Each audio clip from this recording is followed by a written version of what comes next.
So, one of our challenges for the week was we were focusing on reevaluating our relationships, right? Now, we all know that relationships are essential. This is something that we do not want to deter from. However, it is something that we must be very critical in. Now, personally, I am a strong believer that God blessed us with relationships to bring us closer to Him. He has blessed us with relationships for we to be able to evaluate one another, help us with, when one fall off track, and to pick our brethren and sister up, right? And so relationships are important. If we're not careful on the kind of company that we're keeping and the kind of relationships that we're in, then we will sink. Relationships will either make you or break you. See, listen, I used to be real fond of the birds of a feather flock together. I never ever wanted to believe that saying, and it didn't resonate with my spirit, right? Because I'm like, look, she do what she do, I do what I do, and don't confuse that, okay? But as I start getting older, I start realizing that birds of a feather does really flock together. And let me prove it to you. This is in our word. Proverbs 13, verse chapter 20. It says, walk with the wise and become wise. Associate with fools and get in trouble. This is the New Living Translation.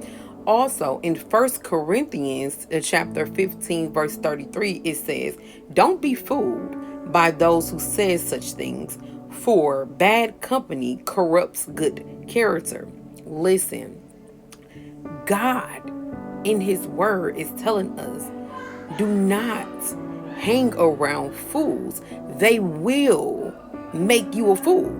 No matter how you want to look at it, how you want to put it, you can be the wisest person and you can be the smartest person. But listen, if your whole circle are fools, if your whole circle are bad influence, if they're negative, if they're bringing you down, whatever it is, if they're not pushing you towards God, if they're not pushing you to be better, if they're not praying for you, if they're not speaking positivity when you're going through your storm, if they are not bringing you up, baby, they are bringing you down. We gotta be real with ourselves, warriors. We have to be real with ourselves because we can, how we get. Oh, but that's my best friend. Oh, but that's my sister. Oh, but that's my brother. Oh, but that's been my homeboy all for 20 years. I don't care what your relationship is. I don't care what your status is.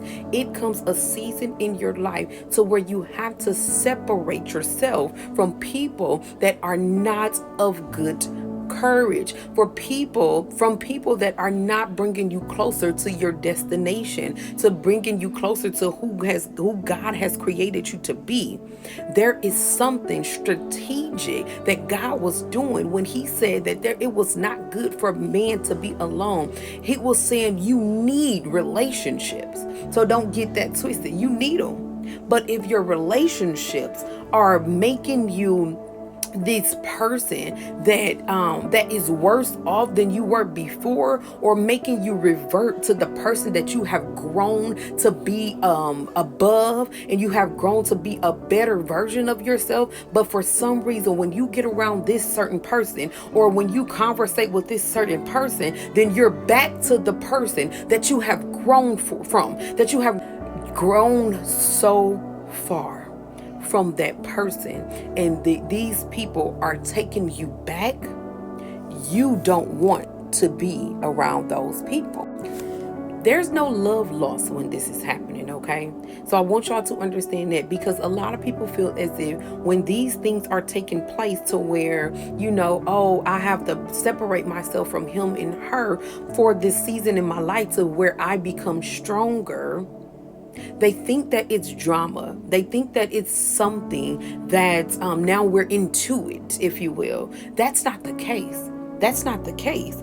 This isn't a drama kind of thing. This isn't oh, I don't love you anymore kind of thing. This is I need to do this for me. because I know where I'm heading. I know where I want to go, and I have the plans to end up that person in which God created me in. So it's not selfish at all. It's okay to separate yourself for a season. Maybe it's not for a lifetime, but for a season. You know those people to where you talk to for hours, but you should only be talking to them for a couple of minutes just to check on them and make sure everything good. And then you have those people to where you talking to for a couple of minutes, but you realize that those are the people that you should be talking to for hours. And then you have those relationships. And relationships don't just have to be that significant other. It can be any kind of relationships to where you know that this relationship isn't healthy. We're not getting anywhere. You're keeping me bound. You're keeping the stronghold on me. You're reminding me of the person that I used to be. You're reminding me of who I do not want to revert to. There's a time and a place for everything. And the time and the place for relationships is now. Reevaluate all of your relationships. If your relationships are not bringing you closer to your promise, to your purpose, to God, for you to be better, then baby, you don't need that relationship right now. It's a distraction. It's a distraction. So right now, we're focusing on that in this week's challenge. For those of you who are doing the challenge, comment below. Let me know how you're doing with this. Because out of all this week's challenge, this one will be the hardest. Breaking relationships isn't easy. It's not fun. And you go through a crying time, and you go through a trying time, and you go through a time to where you're asking God, why? It's not fun, but it's necessary. Listen, I love y'all. I'm praying for y'all. Keep pushing. This is for you. This isn't for anyone else. It's for you to be better than you were yesterday, every day. God loves you more. Have an amazing rest of your Sunday. Bye-bye.